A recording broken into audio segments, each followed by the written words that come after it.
Welcome to our English learning channel. Learn easy daily use English sentences and improve your spoken English step by step. Please help me with my homework. Please help me with my homework. I'm getting ready for school. I'm getting ready for school. Don't forget to bring your notebook. Don't forget to bring your notebook. Please speak slowly in English. Please speak slowly in English. I want to learn English quickly. I want to learn English quickly. Always listen to your parents. Always listen to your parents. Please clean your room properly. Please clean your room properly. We are going to the market today. We are going to the market today. Don't play outside in the rain. Don't play outside in the rain. I am feeling very happy today. I am feeling very happy today. Please turn off the lights before sleeping. Please turn off the lights before sleeping. My brother is waiting for me outside. My brother is waiting for me outside. She is reading an interesting storybook.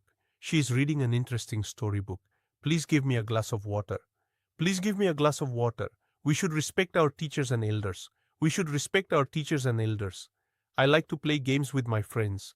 I like to play games with my friends. Don't make noise in the classroom. Don't make noise in the classroom. My mother is cooking delicious food today. My mother is cooking delicious food today. Please complete your work on time. Please complete your work on time. I am learning new English words daily. I'm learning new English words daily. The children are playing happily in the park. The children are playing happily in the park. Please open the window for some fresh air. Please open the window for some fresh air. We should always tell the truth. We should always tell the truth. I want to become a good student. I want to become a good student. Let's study together for the test. Let's study together for the test.